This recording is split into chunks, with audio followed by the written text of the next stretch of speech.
Welcome to బీజేటీవీ. ముందుగా headlines చూద్దాం. Tummidihatti project పురోగతిపై సీఎం రేవంత్ సమీక్ష. సాగునీటి విస్తరణపై అధికారుల చర్చ. పనుల్లో ఆలస్యం లేకుండా పర్యవేక్షణ. రైతులకు లాభాలు చేకూరేలా చర్యలు.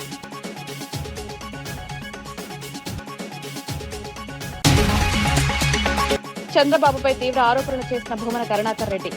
వైసీపీ కార్యకర్తల హత్యలపై ప్రభుత్వం సమాధానం చెప్పాలని డిమాండ్. కుల రాజకీయాలతో ప్రజలను విభజిస్తున్నారని విమర్శ.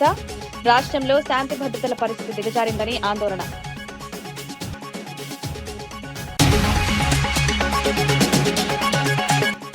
కాంగ్రెస్ లో సేవాదల్ కీలక పాత్రపై జూపల్లి వ్యాఖ్యలు. కార్యకర్తల అంకితభావమే పార్టీ బలం. సేవాదల్ సేవలకు తగిన గుర్తింపు. క్షేత్రస్థాయిలో పార్టీ విస్తరణలో కీలక పాత్ర.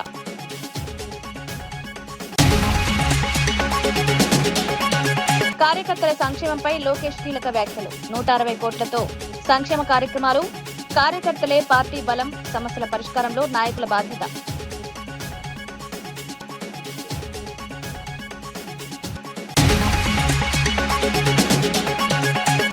ఇంధన సరఫరా సమీక్షపై నిర్వహించిన కిషన్ రెడ్డి. రాష్ట్రంలో కొరత లేదని స్పష్టం. పుకార్ల వల్లే కృత్రిమ కొరత. ప్రజలు అపోహలకు లోను కాకుండా ఉండాలని సూచన.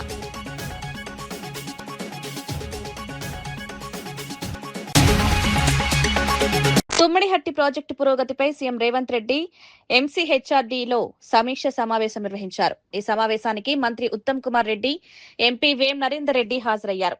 ఆర్థిక శాఖ ముఖ్య కార్యదర్శి సందీప్ కుమార్ సుల్తానియా, సీఎంఓ కార్యదర్శి Manik Raj, irrigation secretary Sridhar, ISB ప్రతినిధులు కూడా పాల్గొన్నారు. ప్రాజెక్టు అమలు వేగం, నిధుల వినియోగం, సాంకేతిక అంశాలపై సమగ్ర చర్చ జరిగింది. సాగునీటి విస్తరణ ద్వారా రైతులకు లాభాలు చేకూరేలా చర్యలు తీసుకోవాలని సీఎం సూచించారు. పనుల్లో ఆలస్యం జరగకుండా పర్యవేక్షణ పెంచాలని ఆదేశించారు. ప్రాజెక్టు పూర్తయితే వ్యవసాయ రంగానికి ఊతమిస్తుందని అధికారులు తెలిపారు.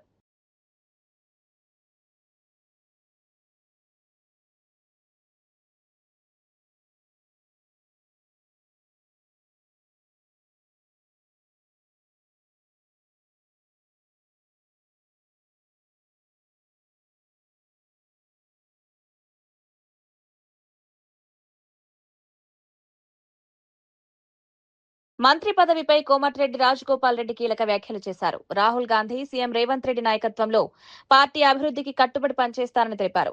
అధిష్టానం ఇచ్చిన హామీని ఖచ్చితంగా నిలబెట్టుకునేందుకు నమ్మకం ఉందన్నారు. 4 రాష్ట్రాల ఎన్నికల ఫలితాల తర్వాత తనకు మంత్రి పదవి వచ్చే అవకాశం ఉందని ఆశాభావం వ్యక్తం చేశారు. ప్రజల సేవే తన లక్ష్యమని, బాధ్యతలు వచ్చినా రాకపోయినా పనిచేస్తారని పేర్కొన్నారు. పార్టీ నిర్ణయాలకు గౌరవమిస్తామని తెలిపారు. ఈ ప్రాంత అభివృద్ధికి పార్టీ కొరకు ప్రభుత్వం మంచి పేరు తెచ్చే విధంగా ఈ ప్రజల కోసం పనిచేస్తారు. నాకు కూడా నమ్మకం ఉంది. తప్పకుండా కాంగ్రెస్ పార్టీ అధికారం ఇచ్చిన మాట నిలుపుకుంటుందని నాకు పూర్తి విశ్వాసం ఉంది. ఈ 5 రాష్ట్రాల ఎన్నికలు అయిపోయిన తర్వాత నాకు కూడా అనిపిస్తుంది తప్పకుండా మంత్రివర్గ విస్తరణ జరిగితే అధిష్టానం నా విషయంలో తప్పకుండా సీరియస్ గా ఆలోచించి నిర్ణయం తీసుకుంటారని చెప్పి నేను అనుకుంటున్నాను. కేంద్ర ప్రభుత్వం వైఫల్యంతోనే ఇంధన కొరత ఏమైనా ఏర్పడుతుందని రాష్ట్రంలో కేంద్ర ప్రభుత్వం ఏం చేస్తుంది? అక్కడ ఇరాన్, అమెరికా కొట్లాడుకుంటే డెఫినెట్ గా ప్రపంచంలో ఎక్కడ యుద్ధమైనా సరే మనం ప్రపంచ దేశాల మీద ఎటువంటి ముడి సరుకుల మీద ఆధారపడ్డప్పుడు ఆ యుద్ధ ప్రభావం అనేది భారతదేశం మీద ఉంటుంది. కాబట్టి డెఫినెట్ గా మనకు ఇప్పుడు డీజిల్ కొరత, పెట్రోల్ కొరత ఉన్నది. అది టెంపరీ సమస్యనే కాబట్టి రాబోయే రోజుల్లో యుద్ధం ముగిసిన తర్వాత మనం ఆటోమేటిక్ గా నార్మల్ అయిపోతుంది. కాబట్టి దాన్ని రాజకీయం చేయాల్సిన అవసరం లేదు. కేంద్రంలో బీజేపీ పార్టీ ఉంది, రాష్ట్రంలో కాంగ్రెస్ పార్టీ ఉంది. కాబట్టి ఒక ప్రత్యేకమైన పరిస్థితి, యుద్ధ వాతావరణం వచ్చినప్పుడు మనం అర్థం చేసుకుని ప్రజలందరూ కూడా సహకరించాలి తప్పితే దాన్ని కూడా రాజకీయం చేయడం కరెక్ట్ కాదు అని చెప్పి. వైఎస్ఆర్సీపీ నేత భూమన కరుణాకర్ రెడ్డి సీఎం చంద్రబాబుపై తీవ్ర విమర్శలు చేశారు. 1.5 కాలంలో 700 మంది వైసీపీ కార్యకర్తలు హత్యకు గురయ్యారని ఆరోపించారు. రాష్ట్రంలో హింసాత్మక రాజకీయాలకు చంద్రబాబు కారణమన్నారు. కుల రాజకీయాలను ప్రోత్సహిస్తూ ప్రజలను విభజిస్తున్నారని విమర్శించారు. శాంతి భద్రతల పరిస్థితి దిగజారిందని ఆందోళన వ్యక్తం చేశారు. ప్రజాస్వామ్య విలువలు దెబ్బతింటున్నాయని పేర్కొన్నారు. ఈ ఘటనలపై ప్రభుత్వం సమాధానం చెప్పాలని డిమాండ్ చేశారు. వాళ్ళ నాయకులకు ఆయన ప్రసంగించినటువంటి సుద్దులు వింటే ఎంత ఆశ్చర్యంగా ఉంటుందంటే, ఆయన ఇప్పటి వరకు రాజకీయులతోనే రాజకీయం చేశా, హంతకులతో నేను రాజకీయాలు చేయలేదు అని మొదలుపెట్టి మా నాయకుడి మీద, వైఎస్ఆర్ కాంగ్రెస్ పార్టీ మీద ఆయన మాట్లాడిన దుర్భాషలు అన్నీ ఇన్ని కావు. చంద్రబాబు గారు మమ్మల్ని ఏదో ఓసిడి ఉన్నటువంటి వ్యాధిగ్రస్తులని, సిసిడి వ్యాధిగ్రస్తులని రకరకాలైనటువంటి మాటలు మాట్లాడినారు.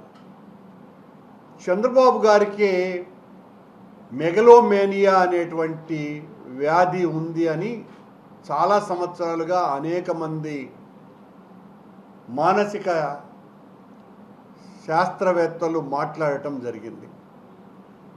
ఉన్నది లేనట్టుగా భ్రమించి తనను తాను చాలా ఉన్నతుడుగా చిత్రీకరించుకొని ఆయన చెప్పేటువంటి శుద్ధులు అన్నీ ఇన్నిగా.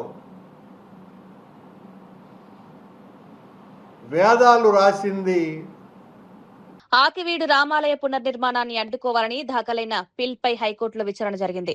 రామాలయ కమిటీ తరపున సీనియర్ న్యాయవాది వైవి రవిప్రసాద్ సమర్థవంతంగా వాదనలు వినిపించారు. ఆలయ నిర్మాణానికి అడ్డంకులు సృష్టించకుండా పనులు కొనసాగించాల్సిన అవసరాన్ని వివరించారు. ఈ వ్యవహారంపై కోర్టు కీలక అంశాలను పరిశీలించింది. కేసు తదుపరి విచారణకు వాయిదా పడింది. ఈ సందర్భంగా డిప్యూటీ స్పీకర్ రఘురామకృష్ణంరాజు న్యాయ బృందానికి కృతజ్ఞతలు తెలిపారు. శ్రావణ్ కుమార్ అనే ఒక మాజీ మెజిస్ట్రేట్ లాయర్గా అవతారం ఎత్తిన తర్వాత చాలా దిక్కుమాలిన కేసులు వేస్తున్నాడు. మనల్ని అయితే పీడించు తింటున్నాడు. సరే, ఈరోజు ఆయన వేసిన ఒక పిల్ ఈ నెల 15వ తారీఖు ఆయన ఒక రిట్ వేయటం జరిగింది. ఆ రోజు నేను కూడా నా ఆర్గ్యుమెంట్స్ కూడా వినిపించడం జరిగింది. ఆయన ఎన్ని అబద్ధాలు చెప్పినా కోర్టులో ఎటువంటి స్టే గ్రాంట్ చేయలేదు. సరే, తర్వాత బయటకు వచ్చి స్టే వచ్చింది అని చెప్పి చాలా వ్యర్థ ప్రలాపనలో చాలా ఎక్కువగా ఆయన పేలటం జరిగింది. సరే, నేను ఆర్డర్ కాపీసు, ఆ వీడియోసు, ఆ కోర్ట్ ప్రొసీడింగ్ వీడియోస్ అన్నీ పెట్టి చాలామందికి అది తెలియజేయటం జరిగింది. ఆ తర్వాత ఇదిగో ఒక పిల్లుతో ఇంకొక పేరు, మరొక క్రిస్టియన్ వనిత పేరుతో మరొక పిల్లు వేయటం జరిగింది. ఆ పిల్లి ఇవాళ హైకోర్టు ప్రధాన న్యాయమూర్తి మొన్ననే ఛార్జ్ తీసుకున్న శ్రీమతి గిల్ గారి కోర్టుకి వచ్చింది. చాలా స్పష్టంగా చాలా ప్రశ్నలు వేసి ఇన్ని అబద్ధాలు ఆడాడంటే ఆ మాజీ మేజిస్ట్రేటు చెప్పడానికి వీల్లేదు. అనుమతులన్నీ తీసుకుని మనం అక్కడ మరి ఆ శిథిలావస్థలో ఉన్న ఆ ప్రాంగణాన్ని శుభ్రం చేసిన తర్వాత ఎటువంటి అనుమతులు లేకుండా ఇవన్నీ చేశారు అని చెప్పి అసలు ఒక న్యాయవాదిగా ఉండి అన్ని అబద్ధాలు ఆడటం అనేది అది ఒక్క జడకే సాధ్యమేమో. ఎందుకంటే కటిక అబద్ధాలు అంటారు చూసారా మనం, అలాగా కటిక అబద్ధాలు ఇష్టం వచ్చినట్టు ఆడేశాడు. ఏదేమైనా అది అతని సంస్కారం. నువ్వు ఆల్రెడీ ఒక రిట్ వేయటం జరిగింది, మళ్ళీ ఇది అనుమతి ఇవ్వటం అనేది సాధ్యం కాదు. అందుచేత డిస్మిస్ అని పేర్కోవటం జరిగింది. యువర్ లార్డ్షిప్ డిస్మిస్ కాదు, డిస్పోజ్ అని చెప్పి అనండి అని చెప్పి ఆయన బ్రతిమాలుకోవటం జరిగింది. బహుశా మరి డిస్మిస్ అంటారా, డిస్పోజ్ అంటారా, ఏదైనా ఒకటే.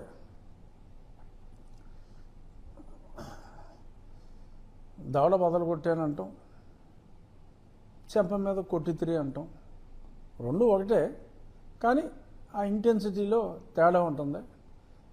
కాంగ్రెస్ పార్టీలో సేవాదల్ పాత్రపై మంత్రి జూపల్లి కృష్ణారావు కీలక వ్యాఖ్యలు చేశారు. పార్టీకి నాటి నుంచి నేటి వరకు సేవాదల్ వెన్నెముకలా నిలిచిందన్నారు. ఎన్నో సంవత్సరాలుగా స్వచ్ఛందంగా ప్రజాసేవలో ముందుంటూ పార్టీ బలోపేతానికి సేవాదల్ కార్యకర్తలు కృషి చేస్తున్నారని తెలిపారు. వారి సేవలను గుర్తించి తగిన గుర్తింపు, పదవులు కల్పించేందుకు పార్టీ కట్టుబడి ఉందన్నారు.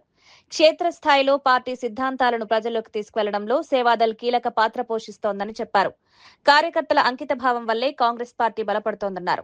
ఉన్నటువంటి కోట్లాది మంది జనాన్ని, ప్రజల్ని దేశ స్వాతంత్రం కోసం సమాయత్తం చేయడం కోసం ఒక సేవాదళ్ను పటిష్ట చేసి ఈనాడు ఉన్నటువంటి సాంకేతిక పరిజ్ఞానం, టీవీలు, పేపర్లు లేకపోయినా కూడా గ్రామానికి సేవాదళ కార్యకర్తల ద్వారా జాతిని మొత్తాన్ని కూడా సంఘటన చేసి దేశ విముక్తి కోసం సంఘటన చేసినటువంటిది ఈ యొక్క సేవాదళం. అంటే కాంగ్రెస్ పార్టీకి వెన్నెముక లాంటిది సేవాదళం. ఆనాటి నుంచి ఈనాటి వరకు ఇక్కడ ఒక్కొక్కరు ఈ యొక్క సేవాదళలో ఈ యొక్క ట్రైనింగ్ లో పాల్గొన్న వాళ్ళు కొంచెం చూస్తే 20, 30, 40 సంవత్సరాల నుంచి సేవలు అందిస్తూనే ఉన్నారు. ఈనాటి రాజకీయ వ్యవస్థలో ముఖ్యంగా మతాల పేరు మీద బీజేపీ దేశాన్ని విడగొట్టేటువంటి కార్యక్రమం, ఇంకో వైపున రకరకాల పంచాయతీల పంచాయతీ. ఇలాంటి సందర్భంలో రాష్ట్రం, దేశంలో ఆనాటి మహానుభావులు కలగందరూ భారతదేశం ఏ విధంగా ఉండాలి కింద కాలక్రమేణా ఆ గుణగణాలు పోయినాయి, ఆ సేవాభావం పోయింది. యావత్ దేశంలో కూడా ప్రపంచం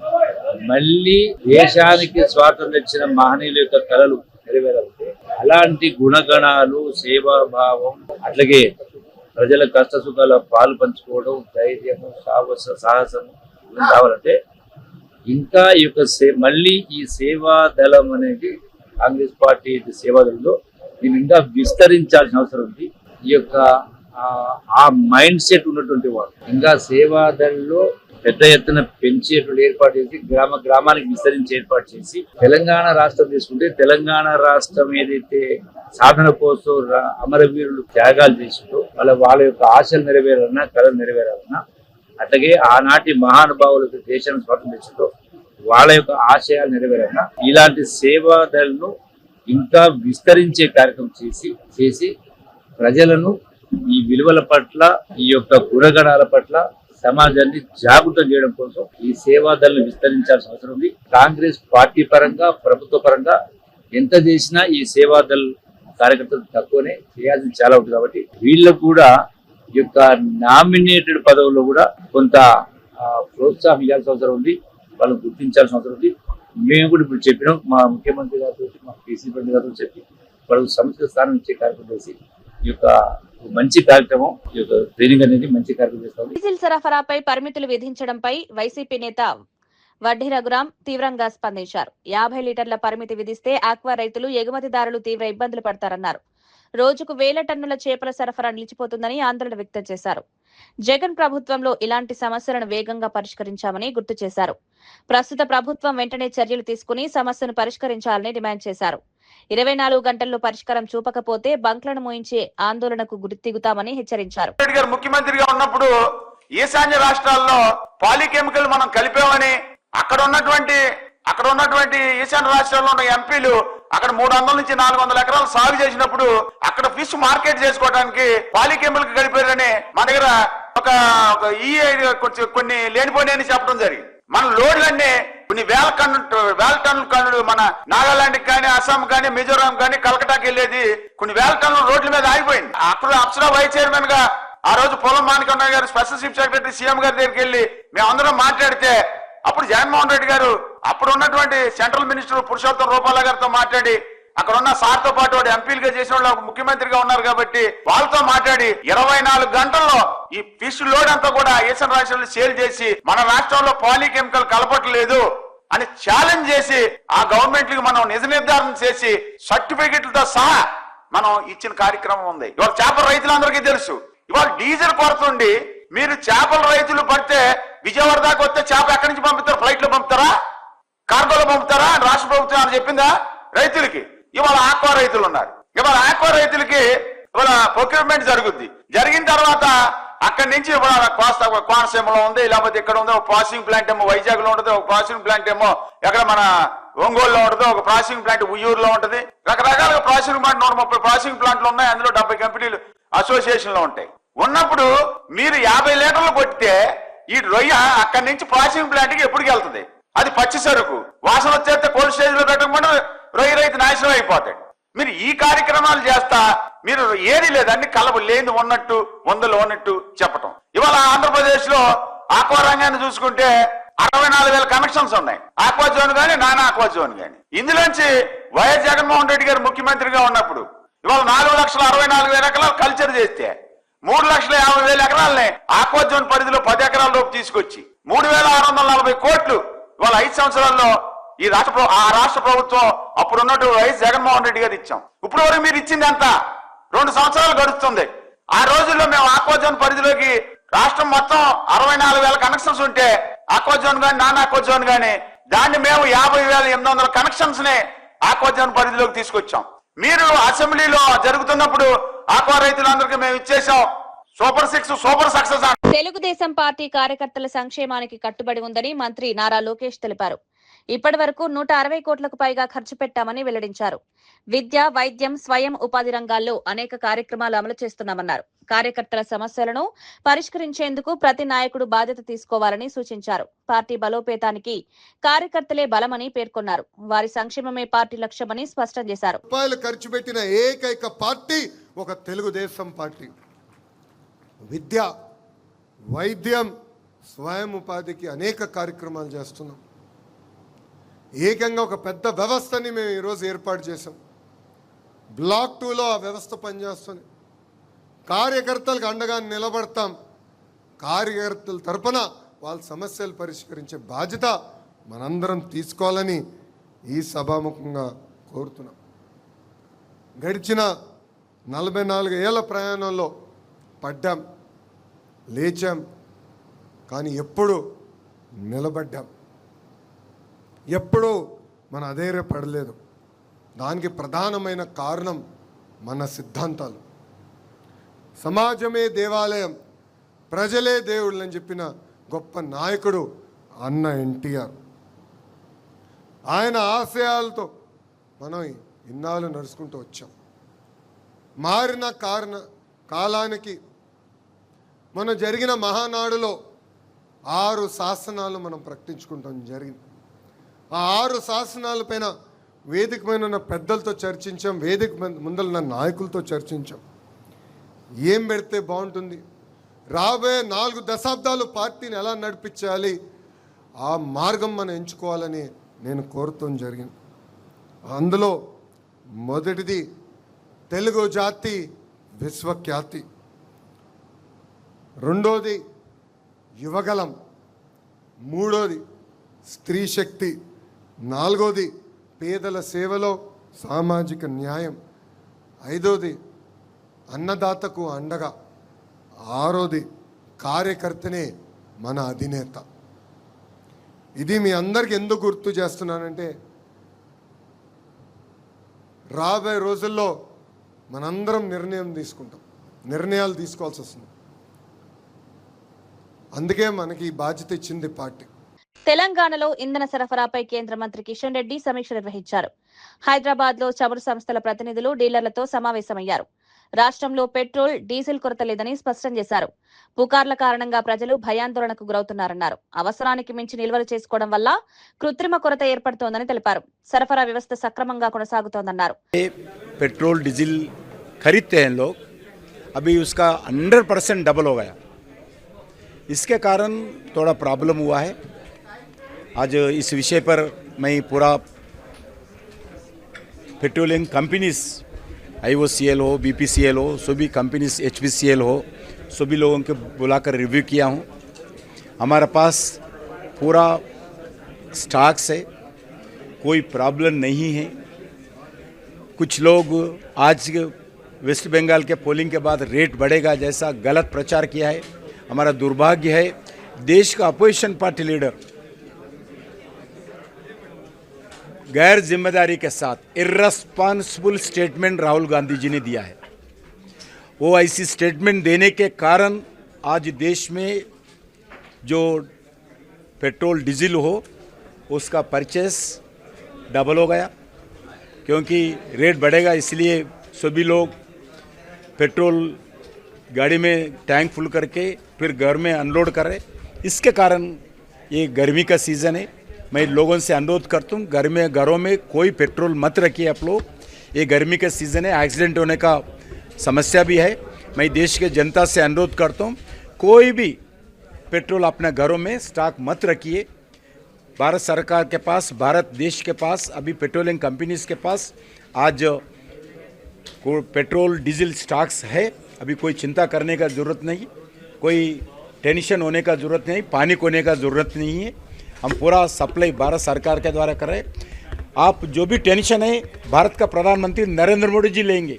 आपके 140 करोड़ जनता का टेंशन भारत का प्रधानमंत्री नरेंद्र मोदी जी लेंगे। कुछ समस्या है तो नरेंद्र मोदी जी स्वयं बात करेंगे आप लोगों से। अगर शॉर्टेज है तो अपील करेंगे, मगर आज कोई शॉर्टेज नहीं है, बिल्कुल पानी होने का जरूरत नहीं है। नरेंद्र मोदी जी अलग अलग देशों से जो भी अपने को नीड है पेट्रोल डीजल का, उसको पूरा। అనకాపల్లి జిల్లా నర్సీపట్నంలో పోలీసులు భారీగా గంజాయి స్వాధీనం చేసుకున్నారు. 50 లక్షల విలువైన 50 కిలోల గంజాయితో పాటు ఒక కార్, 3 బైక్లు, 5 మొబైల్ ఫోన్లు సీజ్ చేశారు. కేడిపేట సమీపంలో వాహనాల తనిఖీల్లో ఈ అక్రమ రవాణా బయటపడింది. ఒరిస్సా నుంచి కాకినాడకు గంజాయి తరలిస్తుండగా 5 నిందితులను పోలీసులు అరెస్ట్ చేశారు. తేజ్ కిరణ్, చందు, సింహాద్రి, అరవింద్, విఘ్నేష్లుగా గుర్తించారు. జిల్లా ఎస్పీ తుహిన్ సిన్హా ఆధ్వర్యంలో దాడులు జరిగాయి. నిందితులపై కేసు నమోదు చేసి కోర్టులో హాజరుపరిచారు. మాదక ద్రవ్యాల రవాణాపై పోలీసులు కఠిన చర్యలు తీసుకుంటామని తెలిపారు. మార్నింగ్ మా అనకాపల్లి జిల్లా ఎస్పీ గారైన తుహిన్ సిన్హా గారు మరియు నర్సీపట్నం ఎస్డిపో గారైన శ్రీనివాసరావు గారికి రాబడిన సమాచారం మేరకు నేను మరియు మా కేడిపేట ఎస్ఐ రిషికేశ్ సిబ్బంది అందరం కలిసి మీడియేటర్ల సహాయంతో ఏల్పురం దగ్గరలో మాటు వేసామండి. మాటు వేసేటప్పటికి ఏజెన్సీ నుంచి ఒక కారు, 3 బైకులు, ఒక 5 మెంబర్స్ని మీడియేటర్ సమక్షంలో పట్టుకున్నాం. వాళ్ళకి పట్టుకొని విచారించగా వాళ్ళ నుంచి మాకు గంజాయి సమాచారం వచ్చింది. గంజాయి కూడా దొరికింది. కారులో ఒక 2 ప్రయాణించారు. ఆ 2లో ఒకడు ఆయన తేజ, కాకినాడ వాకలపూడి గ్రామం. అతను పాత నేరస్తుడు. ఆయన మీద ఒక 10 కేసులు ఉన్నాయి. ఒక 3 కేసులు గంజాయి, ఒక 7 కేసులు ప్రాపర్టీ అఫెన్స్ ఉన్నాయి. తర్వాత 2వ వ్యక్తి చందు అండి, ఈయన ట్రాన్స్పోర్టర్గా పనిచేస్తున్నాడు, ప్లస్ ఏంటంటే లేబర్ వర్క్. సింహాద్రి ఈయన కూడా కాకినాడ జిల్లా వాస్తవ్యుడే, తిమ్మాపురము. అరవింద్ అండి, ఈయనది కూడా జగన్నాథపురం, కాకినాడ. కేశవరపు వీర వెంకట సత్య విఘ్నేశ్. వీళ్ళందరినీ విచారించగా ఇందులో బోడపాటి తేజ్ కిరణ్కి ప్రీవియస్గా ఆయనకి 2011 నుంచి ఒక 10 కేసులు ఉన్నాయి. అరవింద్ అనే అతనికి నుంచి ఒక 14 దొంగతనం కేసులు ఉన్నాయి. అంటే రాబరీలు, డే అఫెన్స్లు, నైట్ అఫెన్స్లు, దొంగతనాలు, బైక్ దొంగతనాలు ఉన్నాయి. కేశవరపు వీర వెంకట సత్య విఘ్నేశ్కి నుంచి ఒక 6 కేసులు ఉన్నాయి. ఇవి కూడా దొంగతనం కేసులే. ఈ 3 ఓల్డ్ అఫెండర్స్. వీళ్ళ ముగ్గురికి నుంచి వీళ్ళందరూ పాత స్నేహితులు.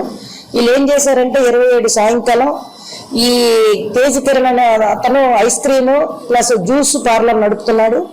ఈయన ఆర్థికంగా ఇబ్బందులు అవ్వడం వల్ల మంచి బిజినెస్ చేయాలని ఈ నలుగురిని హెల్పర్గా తీసుకొని 27వ తేదీన ఏజెన్సీకి వెళ్ళారు. అక్కడ ఒక ఆయన సమ్ ఏజెన్సీ పర్సన్ దగ్గర ఒక 50 కేజీలు గాంజా, అంటే కేజీ 20,000 లెక్క ఒప్పందం చేసుకొని 1 లక్ష రూపాయలు అతనికి అడ్వాన్స్ ఇచ్చి చెల్లి అది గంజాయి అమ్మిన తర్వాత వచ్చి మిగతా డబ్బులు ఇస్తామని వీళ్ళు అందరూ వస్తుండగా వీళ్ళ రూట్ ఏంటంటే కోటగుండల, కోరుకొండ, జెర్రీల, రెంతాడ, పెద్దవలస, కేడిపేట హైవే మీద ఇక వాళ్ళు హైవే రూట్ తీసుకుంటారండి. ప్రీవియస్ కూడా వీళ్ళు ఇందులో ప్రాపర్టీ అఫెండర్స్ ఉన్నారు, ప్లస్ గంజాయి అఫెండర్స్ కూడా ఉన్నారు. ఈ A1 అనే తేజ అతనికి 2024లో దేవరాపల్లిలో కూడా కేసు ఉంది. వీళ్ళందరిని విచారిస్తే వీళ్ళు ఏం చెప్పారంటే వీళ్ళు ఫైనాన్షియల్గా ఇబ్బందులు పడడం వల్ల గంజాయి వ్యాపారాన్ని ఎంచుకుంటే మళ్ళీ అధిక లాభాలు పొంది బిజినెస్ చేయాలని ఆలోచన. వీళ్ళు కాకినాడలో హార్బరు 1 టౌన్ ఏరియాలో 50 గ్రాములు 100 గ్రాములుగా పొట్టాలుగా చేసి ఒక్కో పొట్ల 200, 300 లెక్క ఈ ప్రైవేట్ బహిరంగ మార్కెట్లో అమ్మడం వీళ్ళకి అలవాటు అయింది. ఇందులో కూడా 4 కంప్లీట్గా ఈ గంజాయి నుంచి కన్జ్యూమ్కి అలవాటు అయ్యారండి. ఇది మీడియేటర్ సమక్షంలో 50 కేజీలు గాంజా, 1 కారు, 3 బైకులు, 5 ఆండ్రాయిడ్ ఫోన్లు సీజ్ చేశాము. సుమారు దీని విలువ 45 lakhs ఉంటాయి. 45 నుంచి 50 లక్షల వరకు ఉంటాయి. ఇందులో మా కేడీపేట ఎస్ఐ గారు మరియు సిబ్బంది చాలా చాకచక్యంగా పట్టుకొని వీళ్ళని పట్టుకున్నారండి. ఆఫీసర్స్ కూడా, సీనియర్ ఆఫీసర్స్ కూడా అభినందించారు. ఇందులో పనిచేసే వారందరికి కూడా అప్రిషియేషన్స్, సారు రివార్డులు కూడా ఇస్తామని తెలియజేశారు. హైదరాబాద్ లో డాక్టర్ శోభా ఫౌండేషన్ ఆధ్వర్యంలో నిర్వహించిన జాబ్ మేళా విజయవంతంగా ముగిసింది. ఈ కార్యక్రమానికి బీజేపీ రాష్ట్ర నేత ఎన్ రామచంద్రరావు హాజరై అర్హులైన అభ్యర్థులకు ఆఫర్ లెటర్లు అందజేశారు. ఇంజనీరింగ్, డిగ్రీ, ఫార్మసీ వంటి విభాగాలకు చెందిన వందలాది మంది యువత ఈ మేళాలో పాల్గొన్నారు. ప్రభుత్వ ఉద్యోగాలకే పరిమితం కాకుండా ప్రైవేట్ రంగంలో కూడా అవకాశాలను వినియోగించుకోవాలని సూచించారు. స్టార్టప్ ఇండియా, స్టాండప్ ఇండియా వంటి పథకాల ద్వారా యువత స్వయం ఉపాధి వైపు అడుగులు వేయాలని పిలుపునిచ్చారు. ఈ జాబ్ మేళా యువతకు ఉపాధి అవకాశాలను అందించడంలో కీలకంగా నిలిచింది. మెమోరియల్ ఫౌండేషన్ ఆధ్వర్యంలో డాక్టర్ సమత గారు మరి భర్త రమేష్ గారు ఈ యొక్క ఆనంద్ ఈ యొక్క జాబ్ మేళా ఈ యొక్క నిర్వహించడం జరిగింది. మరి జాబ్ మేళా చాలా మంది యువకులు ఉన్నారు. ముఖ్యంగా క్వాలిఫైడ్ ఇంజనీర్స్, ఈ మధ్యన ఇంజనీరింగ్ కంప్లీట్ చేసిన వాళ్ళు, గ్రాడ్యుయేషన్స్, డిప్లొమా హోల్డర్స్ కూడా ఈ యొక్క జాబ్ మేళకి, ఫార్మసీస్, అదేవిధంగా డాక్టర్ కాబట్టి ఫార్మసీస్ మరియు పారామెడికల్ సంబంధించినటువంటి యొక్క ఓపెనింగ్స్కు చాలా కంపెనీస్ ఇక్కడ వచ్చినాయి. మరి వారి చెప్పడం ప్రకారం సాయంకాలం వరకు చాలామంది ఆఫర్ లెటర్ కూడా ఇవ్వడం జరుగుతుంది.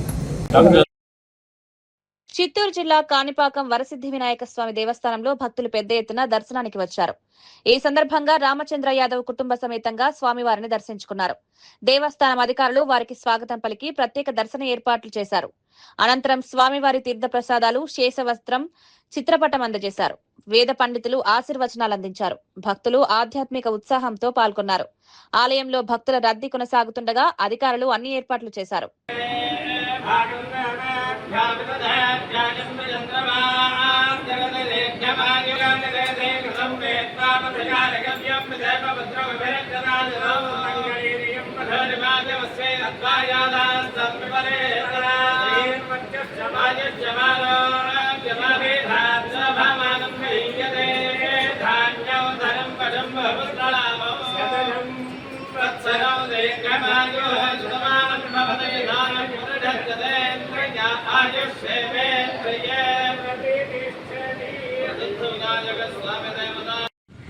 ఓం గం గణపతయే నమః.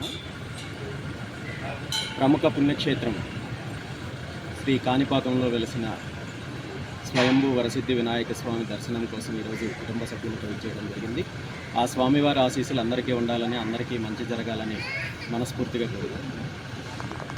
ఇవి నాటి వార్తా విశేషాలు. మరో బులెటిన్లో మళ్ళీ కలుద్దాం. నమస్కారం.